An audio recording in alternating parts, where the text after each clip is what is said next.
Critical Blast, where pop culture gets blasted. And good evening, everybody. I am RJ Carter, Senior Managing Editor here at criticalblast.com. And once again, we are coming to you from the emptier and emptier Critical Blast caverns to delve into the world of not crowd-funded comics, but indie comics. And with us tonight, coming from the great state of Pennsylvania, from the Comicsburg area, to be specific, we have Mr. Marvin Wynn here. Marvin, how you doing tonight? Good. How are you? Man, I'm cold. It decided to be winter here all of a sudden. I'm not quite sure how it happened. Oh, we don't like winter. I don't like winter at all. I'm trying. I hate snow. I hate cold.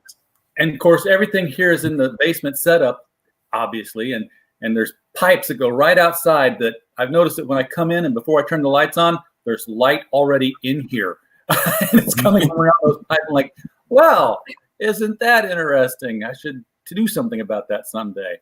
It might be a bit warmer in here after that. Right. Some sunlight in there. Get that vitamin D. Well, bringing some heat here, you're bringing the heat with your new book here, The Edge. And this is not a crowdfunder. This is something that you're working with a publisher putting out, right? Right. Second Sight Publishing is publishing the book. It's currently in previews for release in March. All right. So people, you should get a hold of your local comic shop now before they get that final cutoff notice. Yeah, that's the fabulous FOC. Yes. Yeah. I never figured out what the Final order cutoff. Final order cutoff. I'm like, cut off is CO. Why isn't it FC? Oh, okay. Sorry. I just figured it was Diamond's way of saying, this is the point where you get fucked. In the days, slice it off. Exactly. So we got people in the chat already looking at just the cover and they're impressed. Stupendous says it looks great. Hey there, Paige Allred. Hey there, Heroinberg. Yeah, you already know. Marvin here. You guys were on the show together. Testify you are here to meet Marvin and to see his book. So this is the who are these two people we're looking at immediately here when we see this cover number one? Now, are there multiple covers? Am I going to see multiple covers when I scroll through here? Yes. So on this cover, this was done by Netho Diaz. He's currently doing G.I. Joe for IDW. This is a web exclusive cover. This one is only available through Space Cadet. You can find them on eBay. Get this cover. There's this version, and then there's a Virgin cover of this one also. So the two people on the cover are Blaine and Revenant. Blaine is a member of the kind of the all-purpose strike team that's placed between a character named Tartable and Revenant. Revenant is seeking revenge for his own reasons against Tartable for what he claims that Tartable has done to him in the past. Okay. Now, are they shooting at each other in this picture? Yes. Okay. They're missing. Well, I mean, you can't hit guys get shot in the first issue. No, that would be bad. I'm like, they're like, I thought maybe they're like backing each other up. It's like, he's on your six. And each other. But no, I got a very strong G.I. Joe vibe out of that. So it makes sense that's where he's from. This is the alternate cover to number one. This is one we made the thumbnail from. Yeah. This is where you get to see more of the group. So this is the main cover. This is available through Diamond. If the store purchases 5 copies, they get a free Virgin cover of this cover. Okay. So on the cover, you've got Mystic, Blaine, Interim, Spinoff, Randa, Bolt, Shift, and then him. So there's definitely a team comic book where everybody's thrown at you at one point, and you're pick it up as you go along. Correct. Like we purposely hit the ground running because the way that I want to tell the story is I don't want the origins to interfere with the progress of the story. So we don't get into real origins of the characters until it's important to the story to tell it. It worked for X-Men. X-Men was like, hey, here's a bunch of people. Mm-hmm. You'll learn who they are as we go along. Right. I mean, and like I say, is that the book, we take a lot of influence from like books from the 90s, X-Men and Wildcats and things like that, because those are the books I liked. So I'm writing a book that I would like to read. It's it's got that '90s thing to it, though, with the crossed sword blades there on the guy's back, and obviously all the guns. The guy strapping his boots. Bootstraps were a big '90s thing, right? Somebody better have pouches if you want to be full '90s. But we've got pouches. Revenant's got pouches. the Liefeld belt. So you got some character designs here. Now, first of all, how long have you been working on the Edge and that universe? The world building's got to have taken some time here. This wasn't an overnight. I actually started writing this book in its infant stages back in like 1998. So it's going to look like the '90s because it was the '90s. Right. It was the '90s when it started. I mean, but it's evolved so much since then. What I wrote back in the '90s didn't make it into the regular book. Into the book. I will say that it wasn't very good. It was more or less too much influenced by those other books where it became like those books. Well, that was the case with almost all of those books anyway. I mean, honestly, you look at Wildcats and Stormwatch and any of those. It's like you're going to have the big guy made of stone. Mm-hmm. You're going to have a guy with a sword. You're going to have a guy who's a smartass to everybody, but he's really a good guy. Yeah. And then a couple of people who are just kind of there to fill out the group and make it a group that you don't know what they're always there. Right. In the beginning, we had that. I had that. And I eliminated those characters because they, like you said, it didn't fit where the story was going. I had a guy who could grow and get taller and a guy who could shrink and do all of them. Like, no, this isn't working for me. So they got along the way as I was rewriting, they got eliminated from the story. They don't exist. Yeah, kill your children is the hardest and best advice a writer can take to himself. If it's not working, just get rid of them. Yeah. So this is the card for Blaine. I don't know if this is an actual card, but it's definitely a design for one. And it's got the URL on here. People want to know more about it. www.theedgecomic.com.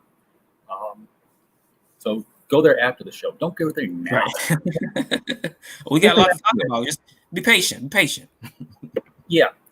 So we were talking about Blaine. That was the guy who's on that front cover there. And he's got the man's got some gel work going on there in his hair. Right.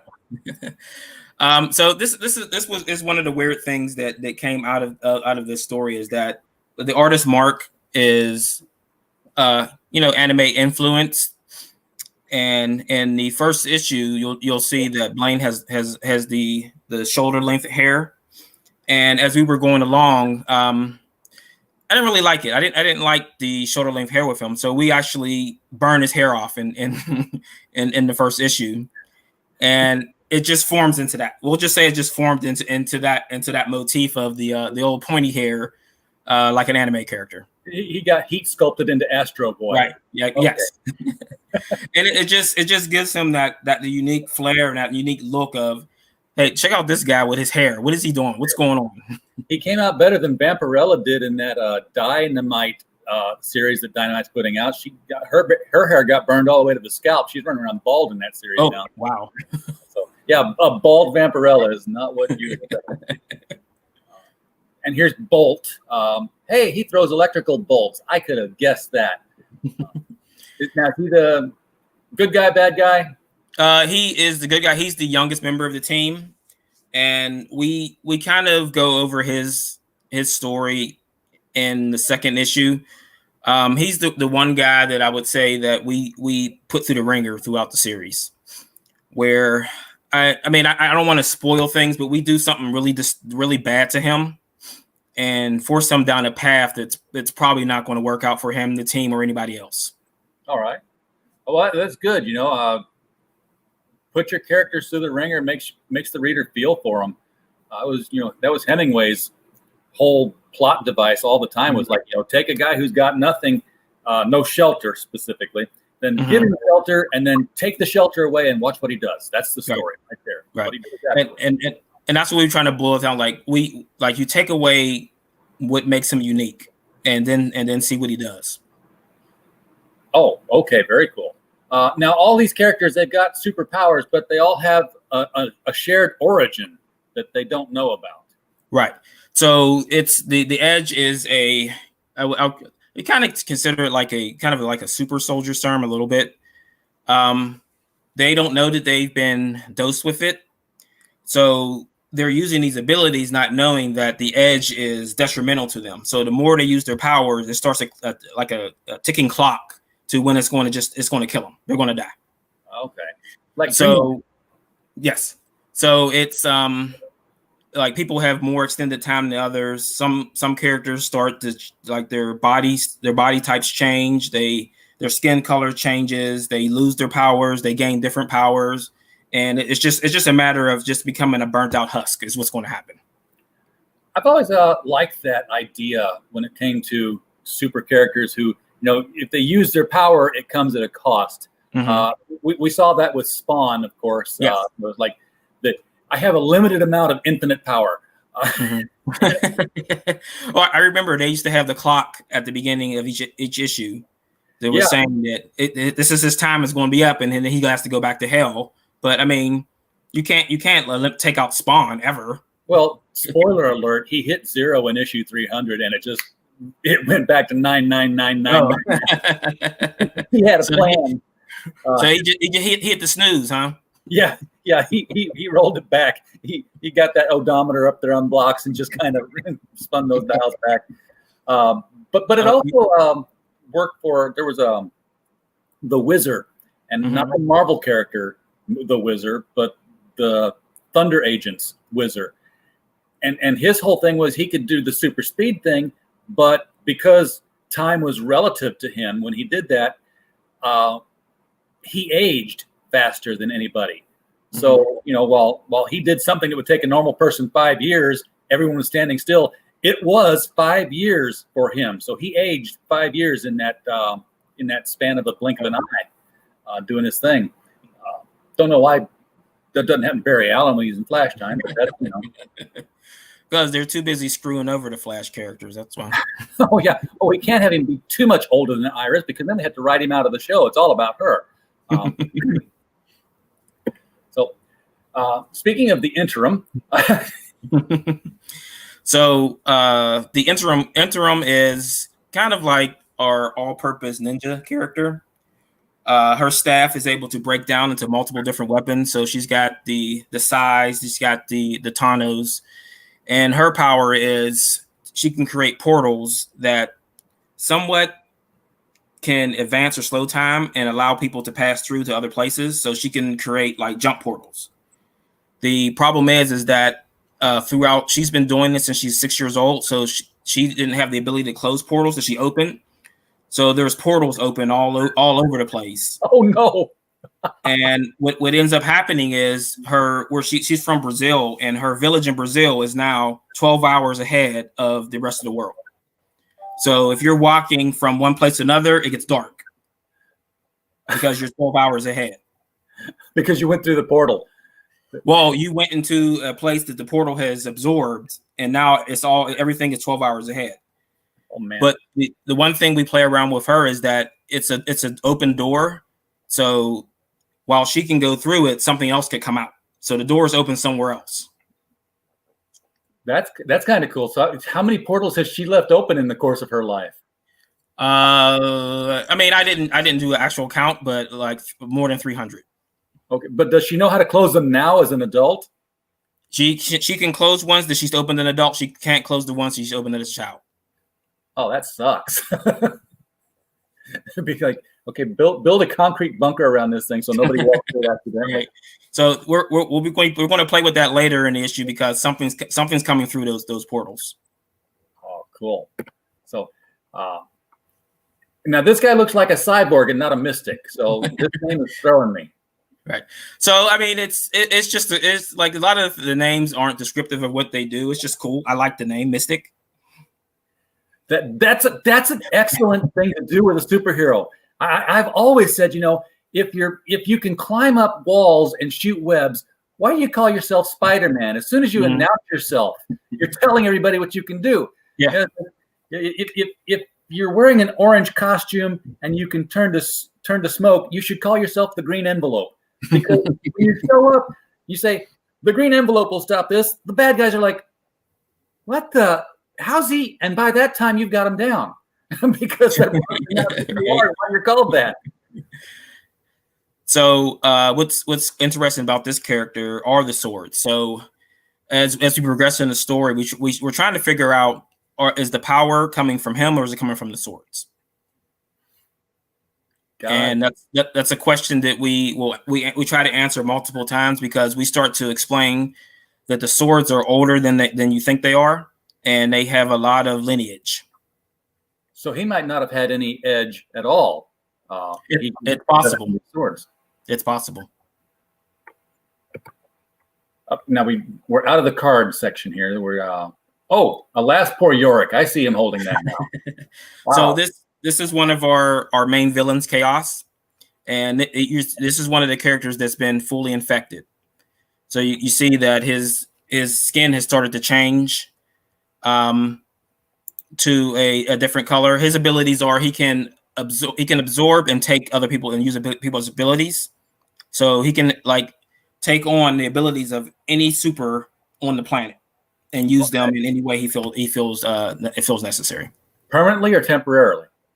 Permanently. And does it take it away from the person he touches? No, but he's able to use them in more efficient ways than the person could. Gotcha. So he's sort of like a rogue Amazo. Yes. So, Rogue would get the powers temporarily, and Amazo would see a power. It's like, oh, programming, got it, done it now.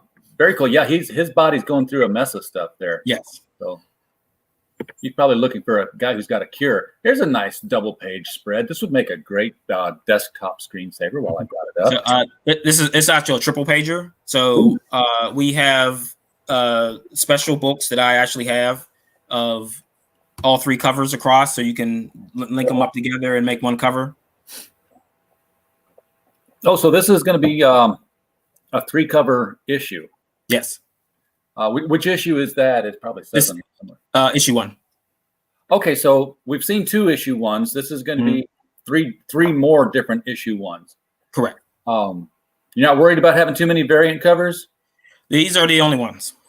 Okay. It's a problem that I like to solve right up front, is that I don't want to have a lot of variant covers because it just overwhelms people. So these are like special covers. So these ones will not be available only from me, which will be at local stores, or if a store wants them, or at cons. So the only way you'll get this one. Yeah, I got you. Okay, so you're not overwhelming the diamond and the retailer people. This is just hey, direct my website, limited edition kind of thing. Right. So the diamond would only get 2 covers: the main cover, and then there'll be a variant for diamond.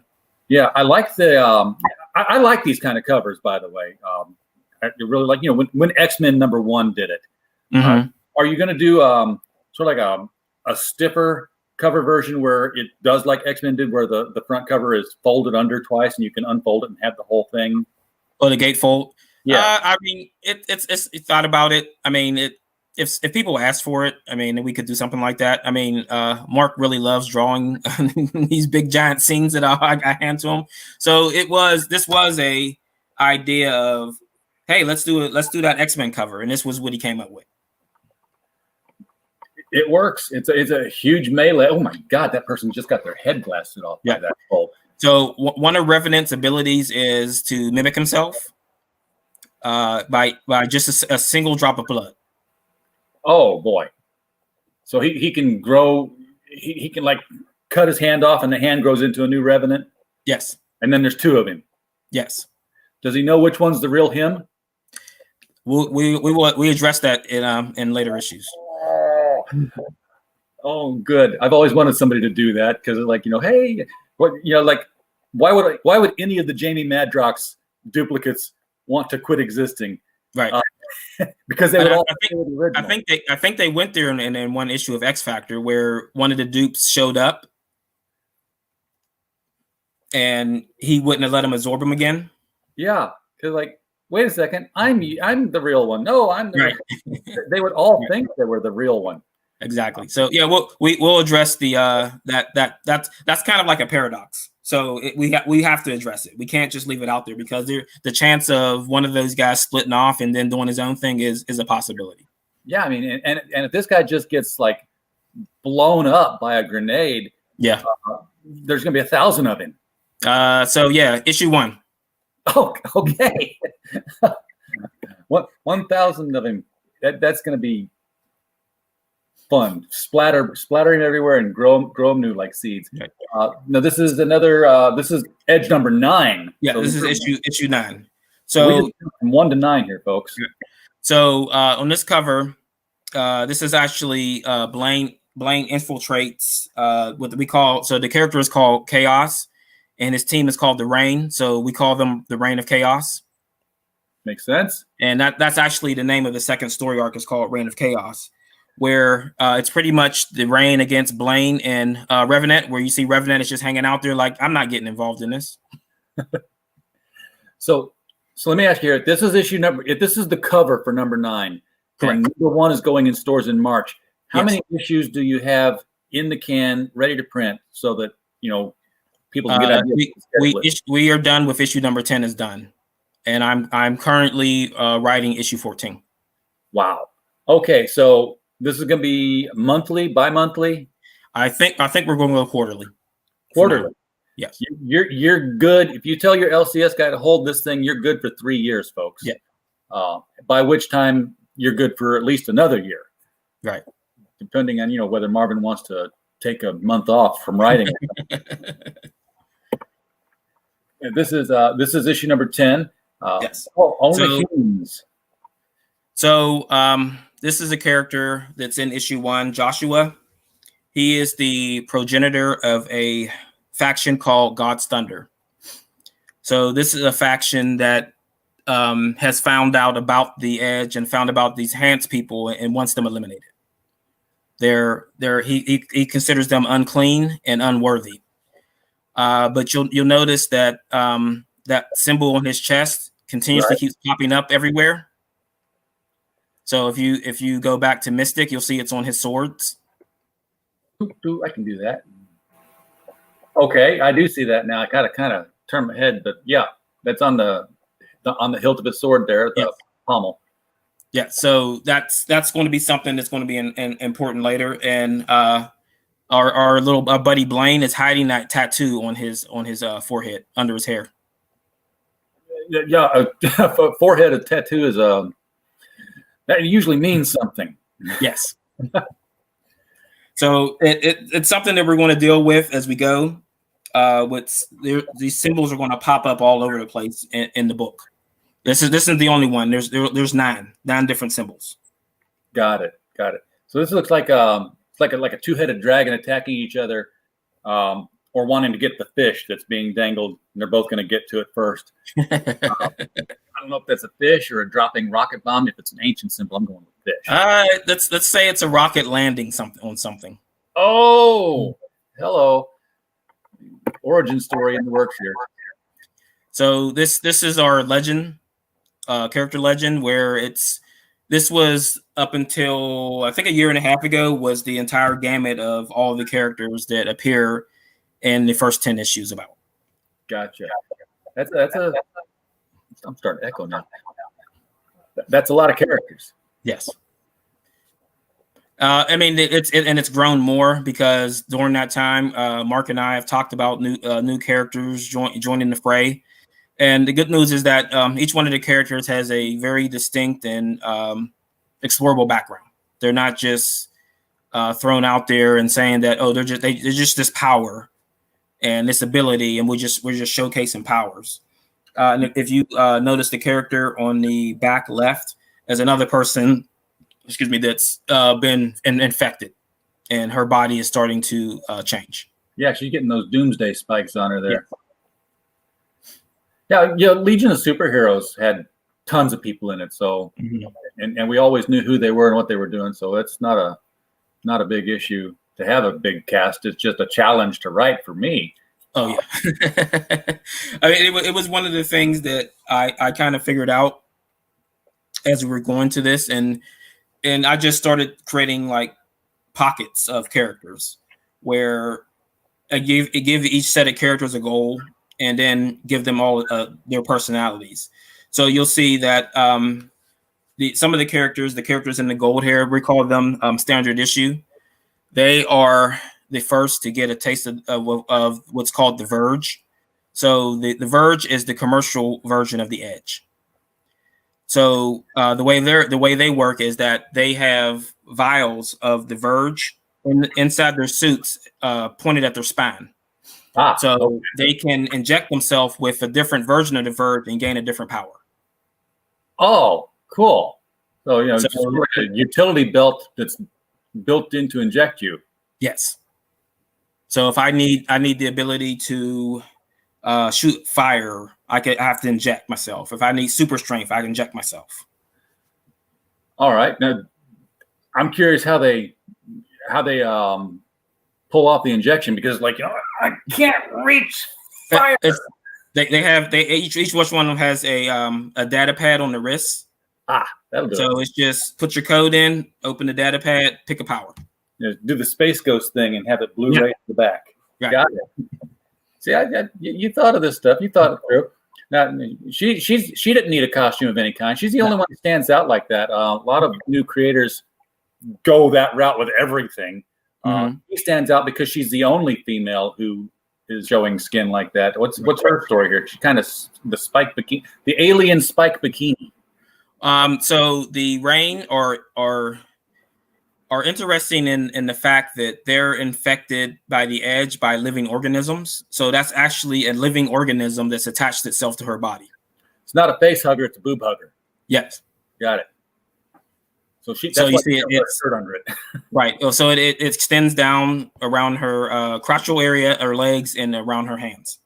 All right. Well, sucks to be her.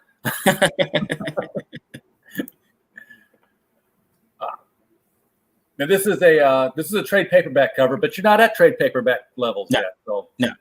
So this was our original trade cover, which would have been it's a wraparound. I don't know if I'm going to use this one or not. We may have a different cover to use on this. So this one could be just a print or something we'll use later. All right. And obviously Portal is opening all the portals here for people the team to fall through. Right. And arrive in. So she's a handy person. Now here you got sort of some group shots. You got Mystic, Mystic and Interim we've already seen. There's Shift and Him. Him's a her. Yes. So it's the musical Him. Yeah, I know. So her abilities is she can absorb sound and then redirect it. Sort of like a Dazzler type, only it's not lasers. It's just reverberated sound. So she carries a MP3 player with her at all times, so she can absorb sound. She's got sound to absorb. Dazzler. I always wondered what Dazzler could destroy if she was near Black Bolt. Oh, well, I mean that'd be a quick question because she absorb his voice. Yeah.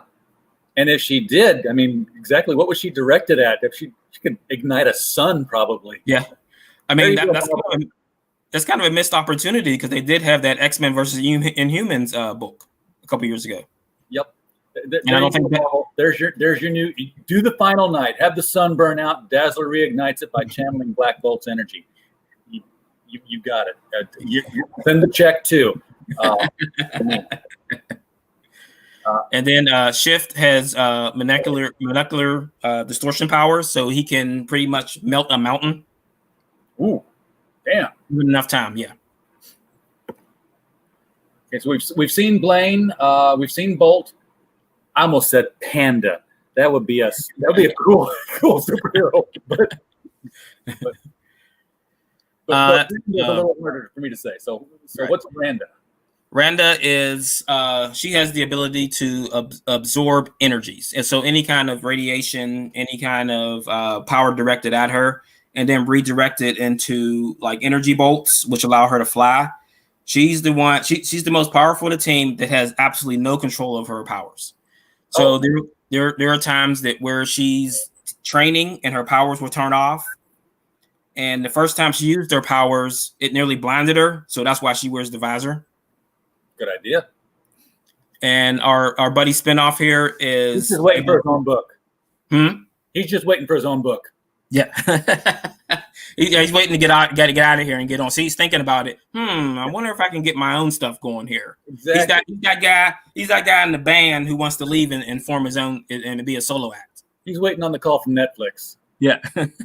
So he has the ability to use other people's abilities. Oh, okay. Yeah. So sort of like that that other guy who was absorbing them and getting them permanently. Yes. He's like Taskmaster. Right. So now we're getting some pages from the book. Is this issue 1 here? This is issue 1. Yes. All right. Now we're getting to see some interior. So this is no longer character sketch, folks. We're into the real deal. That's who's doing your interior art on this? This is Mark V, and I continuously butcher his last name. He's from the Philippines, so it's Vunkuyak. So Mark we just V. Mark V. Yeah. Paige Allred, are we taking questions? Yeah, we're taking questions. It's just that I'm looking at my other monitor here where all the stuff is, so I don't see the chat all the time. Yeah, obviously, take question. Type anything you want in here. When we get a chance, you want to bring Paige in? He wanted to join. Yeah. Oh, absolutely. Sending the chat link. Okay. See this here. We're. I gotta show this. This is our path to 44,000 watch hours. That's when we get monetized. Trust me, folks. When we start getting super chats available in here, I'm going to be looking at the chat a lot closer than I am now. I'll be like, yeah, just talk about your comic. I'm waiting for super chats. So yeah, this is page 1 from issue 1, where we're establishing the beginning of Tartable's story, where he's talking about what happened at their base in the undisclosed location in the mountains. That's some really cool architecture. That's like Tony Stark level stuff. Mm-hmm. That's your tax dollars at work. Oh, absolutely, yes. Only the best.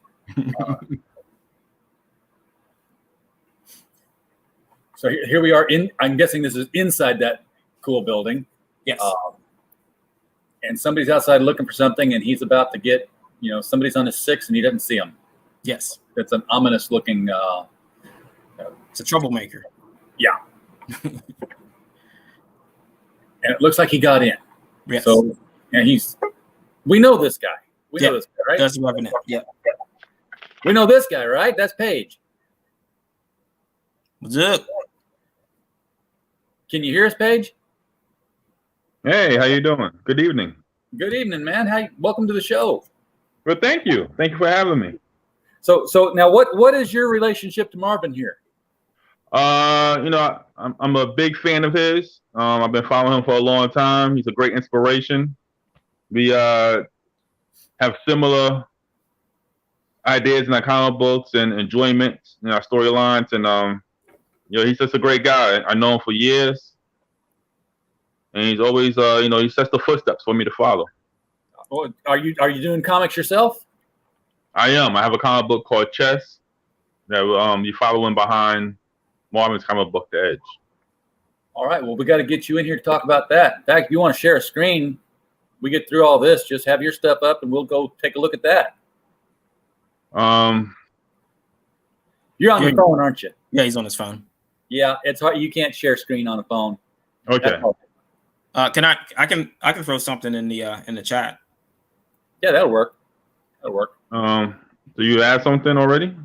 I got the stuff on eBay.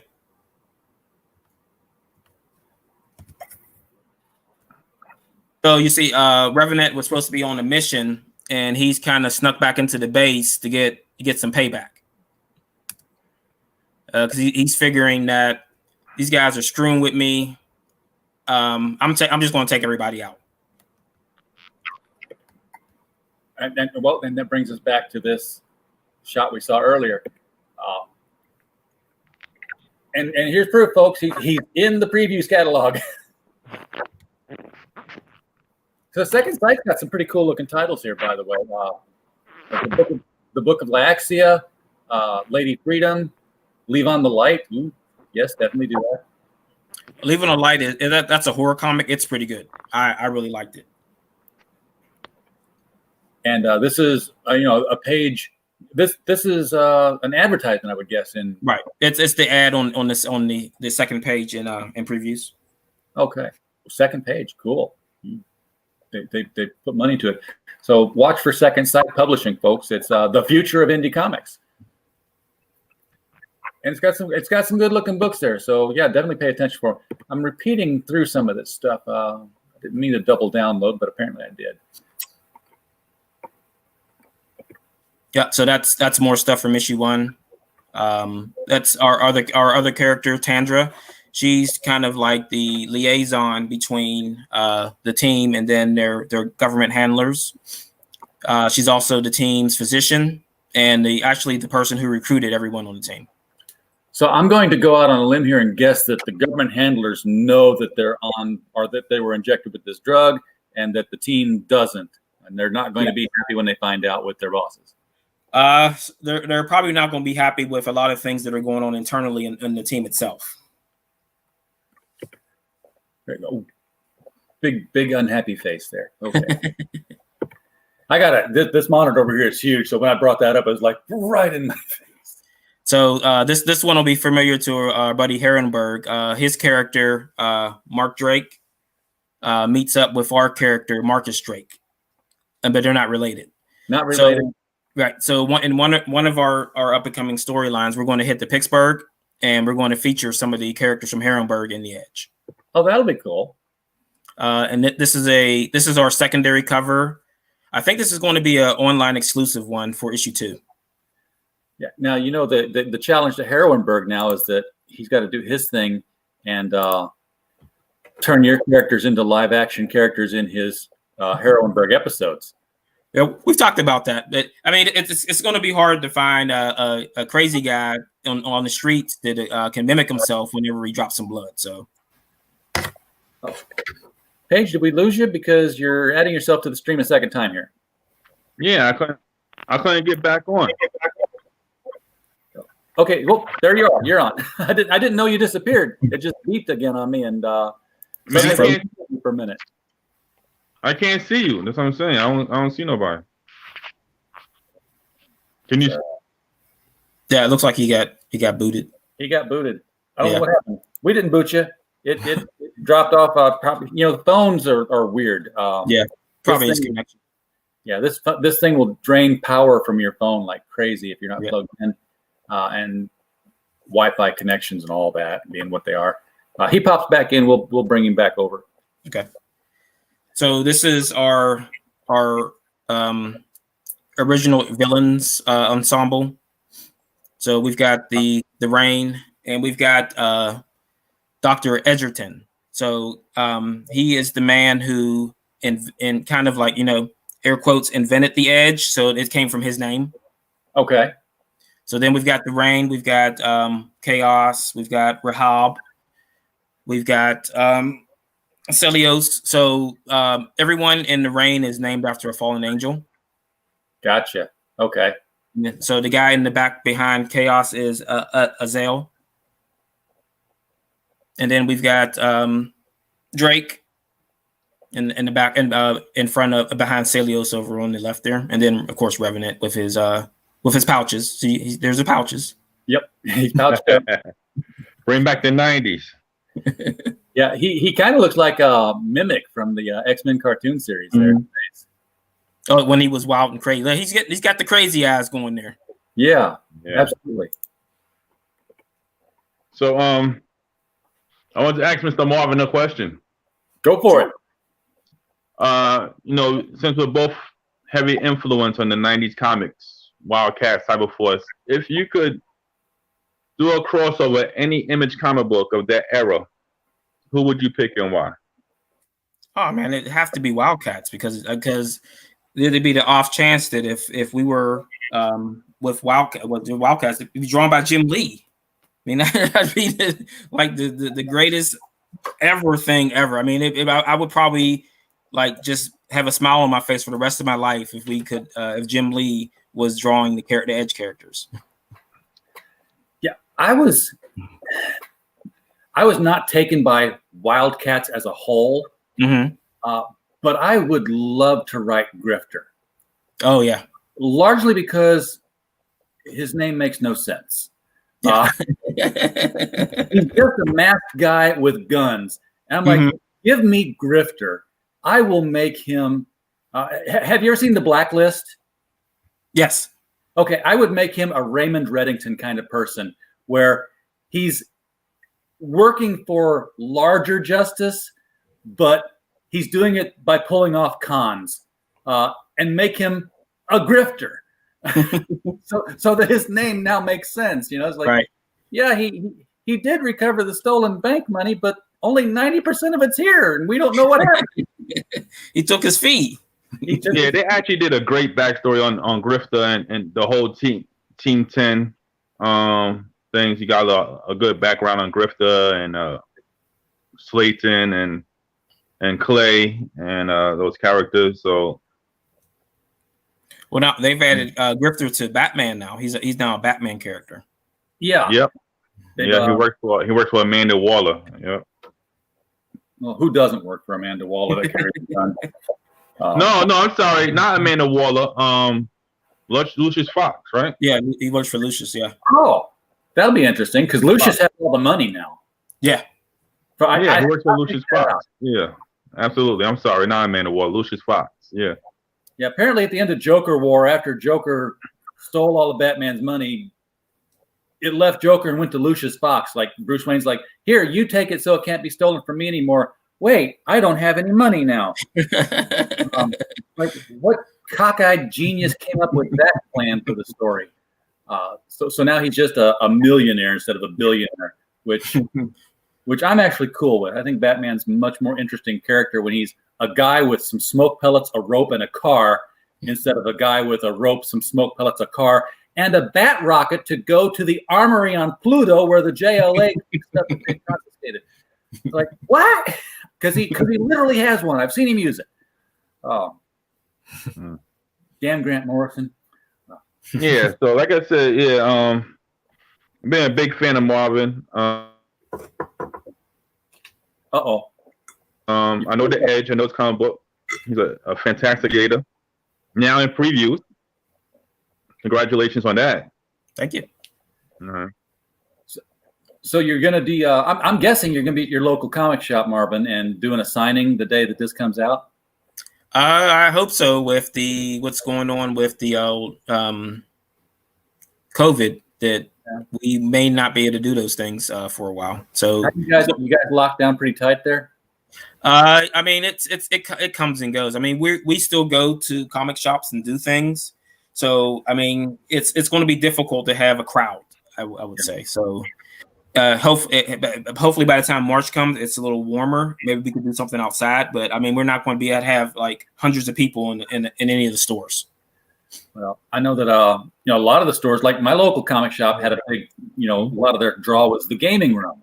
Mm-hmm. They have that many people in the store now, so they've had to stop gaming. He's moved that out, turned it into a vinyl record section. Oh. Selling vinyl records there now in the store. Yeah. But yeah, we have a show every other Saturday, which is on hiatus until middle of January because the holidays and everything. The LCS guys that we started up largely because I wanted to talk with different retailers around the country and see how they were handling being shut down with COVID and everything. And it was a mix because we had my local guy who could sell curbside. We had a guy in California who was like locked out completely. Wow. And then a guy in Arkansas who's like, we have no lockdowns here in Arkansas. Nobody's closing any businesses. But Diamond quit sending me comics. Right. So I'm open with nothing to sell. Yeah. So, yeah, we ran into that. And there was that Plan C group that Jen King from Space Cadet set up where we were able to get comics to some of those shops. So that was a big boon for us earlier in the year. Cool. So it allowed me to get relationships with all these stores, and now that we're in previews, they're like, yeah, we're ordering this, we got you already. So I'm like contacting these stores, and they're like, yeah, we already ordered it, man. We good. So while they weren't able to get any DC or Marvel books, you guys were saying, hey, we got books on hand here. You want some books? You want to stock your shelves? Mm-hmm. That's marketing. That's excellent. Yes. Yeah. Don't Good let stuff. a good catastrophe go to waste like that, right? Oh, yeah. So Awesome stuff. Awesome. Very good. So we got a team up here. This is not all the same. This is all the same team. This is the Rain again, right? Yes. Okay. So these are our first level villains. So these would be villains that are pair between issues 1 and 9. So you've got, like I said, the Rain, or the named after the fallen angels, and then later on you get Lays and then Lyra. Like there's a lot of mystery with both of those characters. Lays comes into the book and just is in a cab, gets out of a cab and just starts wrecking the city for no reason, because she felt like it, because she could. And then Lyra is kind of a guide. She can detect things. I can't spoil it, what she can detect, but she's one of those ones that's going to take the side of the people who she thinks is winning. Okay. And then use them to get what she needs. An opportunist. Yes. Okay. And then our Kaze can turn any part of his body into smoke. So in one of the pinups we have, he's in a jail cell, and he's able to turn his hand to smoke, reform it outside, and then pull the handle to get out. Gotcha. And then, of course, here come the good guys to save the day, popping through a portal. Yeah, this is issue 8. This is our first appearance of our new costumes. I really like that cover, Marvin. That's an outstanding cover. Thank you. So when we was decided to make a change, issue 5, we put Mystic through the ringer, and he goes through a striking change with not only with his weapons but himself. Okay. Where he learns some truths about a little bit of truths about who he is, who his dad is, and a little bit about where the weapons come from. So his swords now are glowing. I'm guessing his dad is Darth Vader, right? Well, it's more of him learning to more control what he has. So I'm going to. That's the last picture I had in there. So I'm going to drag this screen over here. Now this is hey, this is your book, right? Hey, look at that. That is one of my titles that will be following behind Mr. Marvin Wayne's The Edge next month in previews. That is correct. All right. So this is a very cool looking cover. Who's drawing this? His name is Osvaldo Montepeller. I might be saying that wrong. He has one of those names that's kind of hard to pronounce. Gotcha. This is okay. There we go. I don't have to hover over it now. So what's going on in your book here?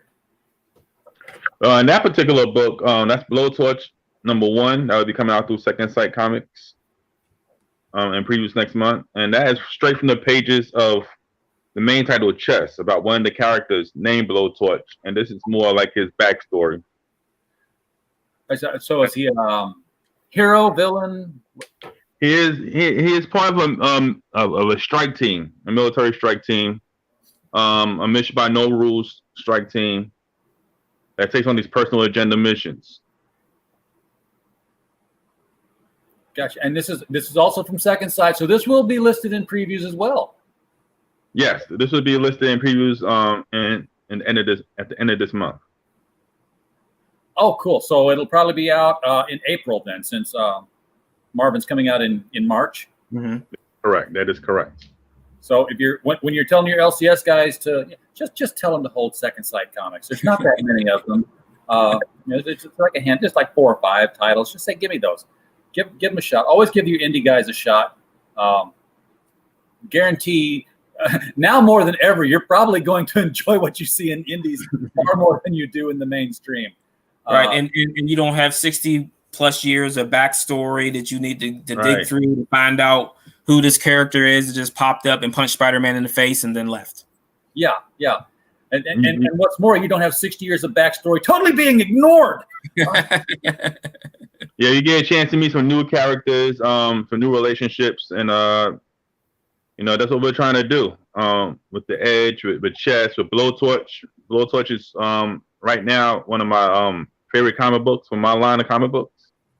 It's a fantastic backstory, has an emotional attachment. The team on it with Asfaldo and Sadie Temefonte, who did the lettering, who did an amazing job on the lettering. It's just one of my favorite comic books, and I'm looking forward to the reaction people have to it. Well, it should be. It's when you make it yourself, it's got to be your favorite. Like my favorite books right now are the Destroyer series because that's what I'm writing, so that's what can be my favorite. Now I hear you saying chess, like the game chess, right? That is correct. It stands for Command Headquarters of Espionage and Strategic Strikes. I like that. That's far less tortured than Shield. Especially when it changes. Yeah. The main comic book, I say again, is about a strike team that takes on these personal agenda missions. It's a missions by no rules. So they work for a gentleman named Avery Davis, who put together this privately funded strike team, and he uses them to take out what missions he feels fit for them to take on. And folks, you can hit up eBay here, and I will go ahead and put the link in the chat for folks.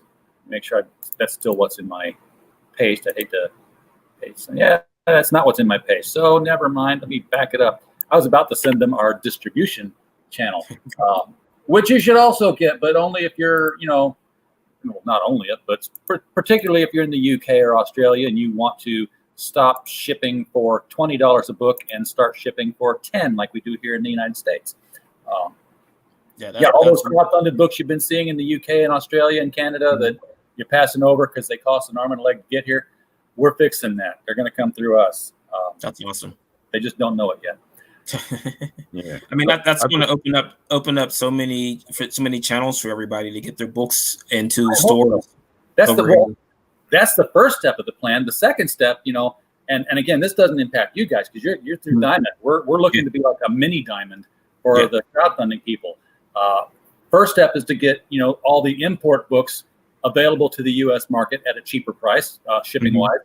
Second step is to get them to overship to us, so that we can, when they go in demand, we can already have the books here.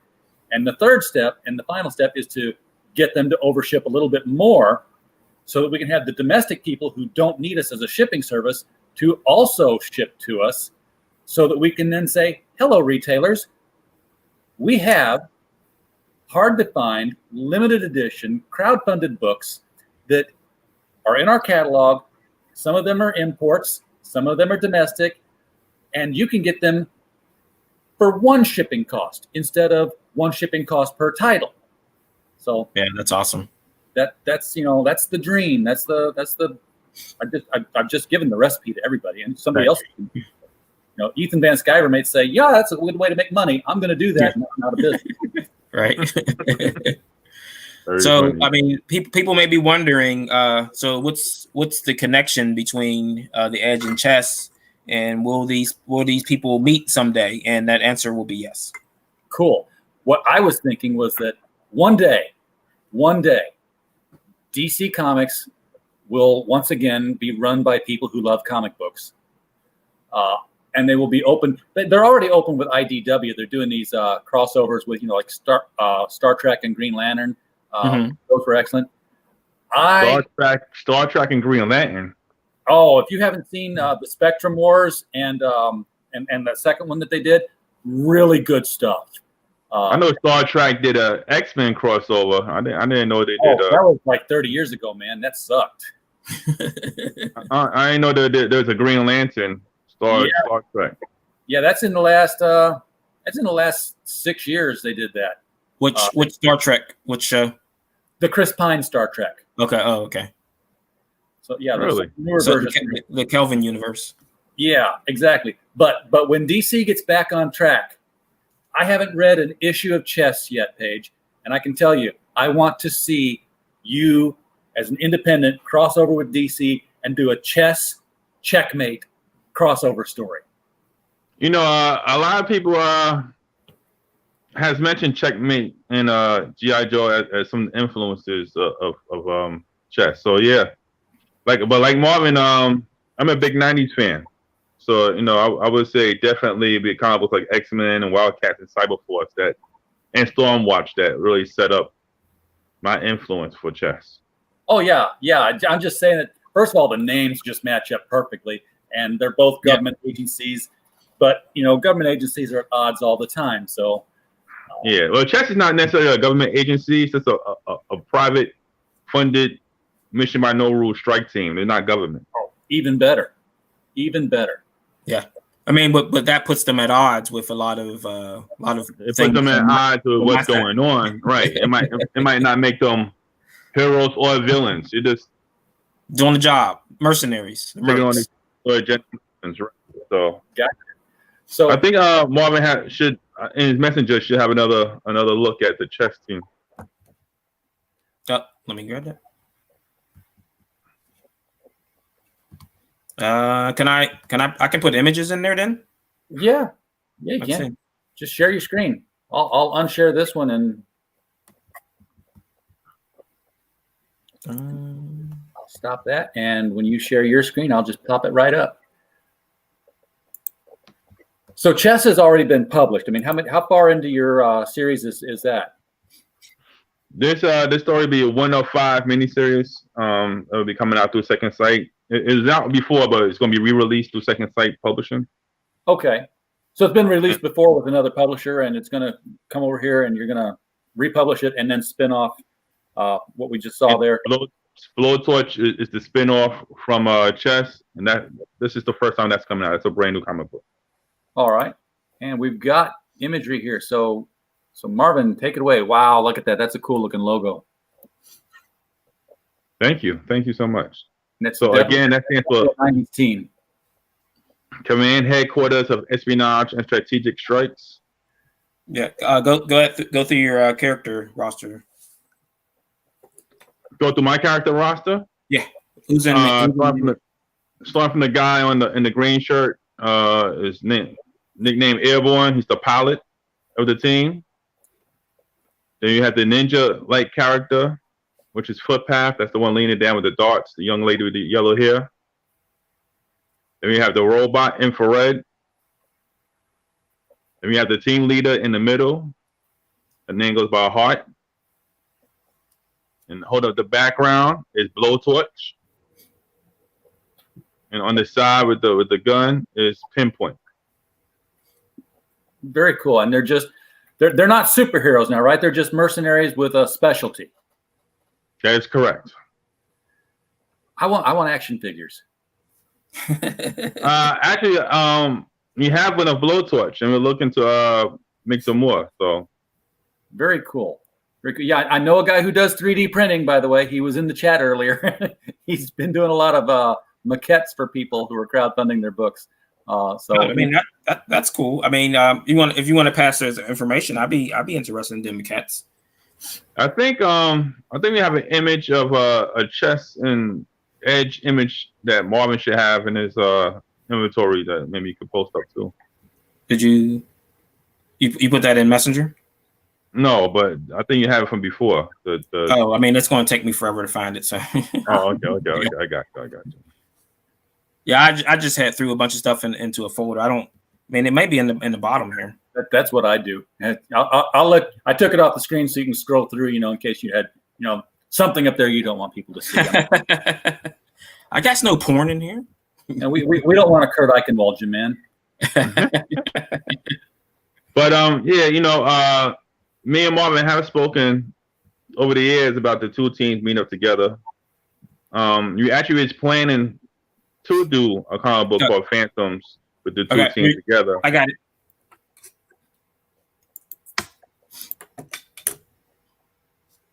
There you go. Chess and Edge. Yeah, that was the promo for the upcoming storyline, and now that we both landed in the same place, we was planning to do a crossover at the time that we was at two different places. Now that we're at the same place, we're looking to extend that storyline into its own miniseries. That's going to make it a lot easier. You have only one publisher involved. Won't have any contract work that they have to iron out. It just made the path smooth for that to happen. Right. Awesome. So everybody in the chat, tell your LCS guys that you want chess, you want the edge. Get them into your pull list. Take a look at these things. We love supporting our indie guys. I'm so lucky that my comic shop is sort of a boutique place, Mm-hmm. and he's always steering me towards new independent comic books that come out. I've found so many cool titles that are out there now. You keep hearing, the comic industry is dying. The comic industry is dying. I've seen more new titles and more new creators pop out than I've ever seen since even the image revolution was not this prolific. Well, I mean, people say things are dying because they only see things from a certain perspective. So if you're looking at Marvel and DC as the only game in town, you're automatically going to see that, oh, their sales are down, so that means everything's dying. No, it's not true. Yeah, it's like, if you walk into an orchard and there's these two giant trees that got root rot and the leaves are brown, and you're like, oh, look, the orchard's dead, and you're missing all these, sapling apple trees that are going on for an acre and a half. Mm-hmm. It's just the two big ones. Ignore them; they're going away. I think the comic industry is really back on the rise. I think you got some incredible creators, and people are really having a chance now to take advantage of those open windows. So I think we are getting bigger and better. And with crowdfunding, I mean, obviously you guys got a publisher. That's great. But for people who, haven't been able to get to a publisher, if you feel strongly enough about your stuff, man, you can crowdfund it and be your own publisher. Step out, take the risk. Maybe you'll meet with success. Maybe. Right. I mean, the crowdfunding thing is a boon, and it's going to be for a while for people who don't want to use a publisher and they just want to do it on their own and just go direct to their customers. In fact, I'm going to show something else here while we're talking about that. My system's a little slow here. I'm going to put a link in the chat because every year we do voting on criticalblast.com for the best of the previous year. Every January we say, okay, what was the best of last year? And we're doing that. And we do it. We have movies. We have television series, the actors and actresses. There's a real trophy involved. This is one of our misprints from last year. They do get sent out to the studios and to the publishers and such. But this year, we normally have 5 or 6 best comics of the year that get thrown out there. And it's always, a couple of DC giant events, a couple of Marvel giant events. Not so much this year. This year was kind of different. I'm going to share it now that it's back up. So these are just the nominees for best comic book story. And the link in the chat there, if people want to go out and vote for their best favorite movie and favorite television series and comics artist and writer and such, it's there. But we first have to make it active. We start off with look at the very first thing up here. Tells you right away this is not going to be your typical year. We have The Adventures of Kim Il-sung in Best Korea from Kami Mark, a crowdfunded book. And then we get into Dark Knight's Death Metal, Deceased Dead Planet. And then we're back into Demon Hunter Raven, another crowdfunded book. Dynamite, the zombie thing from Dynamite. Dominion, Fall of the House of Saul. And it's crowdfunded through Kickstarter, through Terminus Media. Downcast from Clint Stoker. Eudaimonia. Graveyard Shift. Then we're back to the mainstream again, the Joker War. But, we've got all these crowdfunded people that have just shouldered their way to the front of the line, making the giants move aside and make room for them. Common America, that's crowdfunded and then to stores. You can get this from Antarctic Press at your local comic shop. Marvel's King in Black. Then we're back into crowdfunding again. Kyrie and Lady Death. Lily and Wepwawet. Niobe from Rebel Gaming. It's Niobe Birthright specifically. You guys will recognize Punchline. Yeah. That's Punchline and the Vaudevillain specifically. Mm-hmm. Red Rooster came out in 2020. Not the way we thought it would, but it did come out. Saving the World from Tonic Comics. Soulbound from Paula Ritchie. Starring Sonia Devereaux, American Mythology, crowdfunded the trade paperback. But some of the issues still came out in 2020 as well. T-Bird and Throttle, Titan, Might of Might, U.S. Assassin, Vestry, Villainous from Mad Cave Studios, and Marvel. So, it's a lot of titles out there, and I've already been told, why did you nominate this one, and why didn't you nominate that one? Mm-hmm. Because there's 23 of them there already, guys. We're only doing 7. Write in what you want. But, next year, maybe we'll see, Chess and the Edge up there as nominees. If not, people can still write them in. You never know. We hope so. We hope that you follow both titles throughout the year and throughout their stories as they go out throughout the year, and we hope you become fans of, and that's anybody. We hope you become fans of both titles. Yeah. Well, like I said, just tell your LCS guys to hold your copies of these. Get involved in the independent stuff. If you're feeling jaded on comics, and who can blame you, given what you've been force-fed now for the past 5 years from Marvel and DC. Spread your wings, expand your palette, and we like anyone who reads comics. So we're not we're not discriminated against anybody. Do what you got to do as long as you want to read some books. We're here for you. Absolutely, man. I still read DC comics because I'm a new Teen Titans guy from way back in the day. I just read a lot fewer of them because they don't all. They're not as cohesive as they used to be for me. So, DC, come back. I'll forgive you. Come home. I'm waiting. We'll see after they reboot again. Yeah, well, they need to reboot. I thought they were going to reboot with Doomsday Clock, but they didn't. They failed me on that one. I still think that was Jeff Johns' original plan, was to say, oh, yeah, Dr. Manhattan said he was going to create life. And then in Green Lantern 40, we see the Great Blue Hand in 1965 or 68, whatever it was, creating the universe in Krona's time scope. It's like, yeah, that would have been perfect. You just tie those two things together, and it's always rebooting because Dr. Manhattan hasn't got it right yet. Yeah. Keep trying. Keep trying.